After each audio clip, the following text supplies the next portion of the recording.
ሰላም ለእናንተ ይሁን ወንድሞቼ እንዴት ናችሁ? እኔ በጣም ደህና ነኝ እግዚአብሔር ይመስገን። ከሁለት ቀን በፊት በጀርመን ስታዲየም የታየ ነገር ነበርና ብዙዎችን አስደንግጧል፣ በተለይ ክርስቲያኖችን ማለት ነው።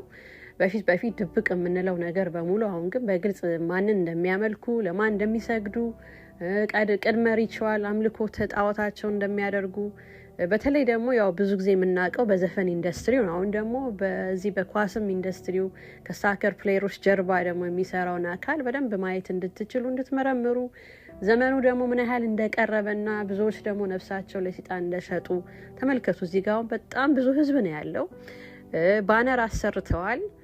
ፔንታግራሙን እንግዲህ እነሱ ሎጎ ነው። እሱን በደንብ እንደምታዩው ታሳዩ። የሰይጣን አምላኪዎች በአብዛኛው የኮከቧ ምልክት ወይንም ፔንታግራሙን ይጠቀማሉ እንደ ሎጎ ማለት ነው። የማን አምላኪዎች እንደሆኑ የሚያሳዩበትን አምልኮ ጣዖታቸውን የሚያመልኩበትም ጭምር ነው። ብዙ ጊዜ እናያለን እንደዚህ ሲያደርጉ ነፍሳቸውን ለሰይጣን ሲሸጡ እንደውም ፔንታግራሙን አድርገው ሻማ አብርተው እንደምታዩት እዚህ ጋር ማለት ነውና ኤኒዌይስ በዚህ እንግዲህ ስታዲየም ላይ የታየው ነገር መጀመሪያ ዲስፕሌይ ያደረጉት ይሄንን ፔንታግራም ነው። ከዛ ከታች ደግሞ የላቲን ወርድ ጽፈዋል ማለት ነው። ላቲኑን ወደ እንግሊዘኛ ስትገለብጡት እዚህ ጋር እንደምታዩት ማለት ነው። ማንበብ አልፈልግም ምክንያቱም ዲክሌር ማድረግ አልፈልግም በአፌ ላይ፣ ግን በአጭሩ ምንድነው ያው ነፍሳችንን ውሰድ እንደዚህ አይነት ትርጉምን ያመጣል ከላቲን ወደ እንግሊዘኛ ስትገለብጡት ማለት ነው። እንደውም ኢሳይያስ ላይ ልሰዳችሁ እንዴት ከሰማይ እንደተወረወረ የሚያሳይበት ክፍል ነው። ኢሳይያስ ምዕራፍ 14 ቁጥር 12 ላይ አንተ የንጋት ልጅ አጥቢያ ኮከብ ሆይ እንዴት ከሰማይ ወደክ እያለ ይቀጥላልና በደንብ የሚገልጸውም እንደውም ትዝ ካላችሁ በእውቀቱ ስዩም ይሄ ግጥም አለውና ይሄን ግጥም ደግሞ በረከት ገበሬዋ እስቲ ስሟት።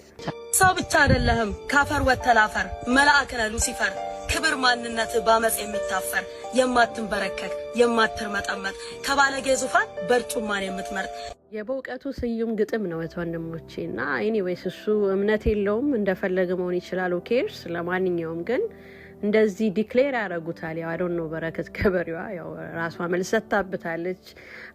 ወደዛ መመለስ አያስፈልግም። ግን እንደዚህ በግልጽ ደግሞ አሁን እዚህ ስታዲየም ላይ ከታች ዲክሌር አድርገዋል፣ ጽፈዋል በላቲን ማለት ነውና ይሄ ጽሁፍ ስትገለብጡት ነፍሳችንን ላንተ እናስረክባለን አንተ የንጋት ልጅ አጥቢያ ኮከብ ሆይ ምናምን እያሉ ያወድሱታል ማለት ነውና ይሄን ነው እንግዲህ ከታች ፔንታግራሙን ካሳዩ በኋላ ከታች የላቲኑን ወርድ ባነሩን አሳዩ። ከዛ በኋላስ ምን ሆነ? ከዛ ዋናውን ወደ ላይ አወጡት ማለት ነው። የሰይጣንን ባነር የያዘ ከነቀንዱ አውሬውን አሳዩ ዲስፕሌይ ማለት ነውና በግልጽ ማለት ነው ማንን እንደሚያመልኩ በዚህ ጊዜ አሁን የተደባበቀ ነገር የለምና እያሳዩን ያሉትና ክርስቲያኖች ይሄንን መንቃት አለብን። እንግዲህ ውጊያችን ከመንፈሳዊ ነገር ጋር ነው እንጂ ከደም ከስጋ ጋር አይደለምና መንቃት አለብን። ብዙዎችንም ደግሞ ማስመለጥ አለብን። ሰይጣን ሊያርድ ሊያጠፋ ነው ወደ እናንተ ይመጣው፣ ክርስቶስ ግን ህይወት እንዲሆንላችሁ ነው ወንድሞቼና ነፍሳችሁን ለክርስቶስ ስጡና የሰማያውን ህይወታችሁን አሳምሩ ወንድሞቼ።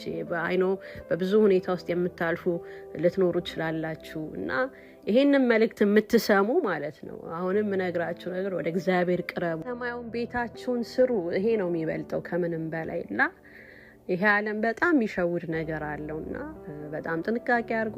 ወደ ጀርመን ስታዲየም ስመልሳችሁ እንግዲህ ያው ዲስፕሌይ ያደረጉት የሉሲፈር እንደሚያመልኩና እዚህ ከታዋቂ እንግዲህ የእግር ኳስ ተጫዋቾች ጀርባ ደግሞ በግልጽ አሁን በጣም እናውቃቸው ፌመስ የሆኑት እንኳን ሪሰንትሊ የሚያስተዋውቁት ማስታወቂያ እንኳን አይታችሁ እንኳን የማንን ሎጎ እንደሚጠቀሙ በጣም በግልጽ ዘመን እያሳዩን ስለሆነ በጣም ጥንቃቄ ማድረግ አለብን። በተለይ ወጣቶች ናችሁ አሁን ትኩረት ማድረግ ያለባቸው።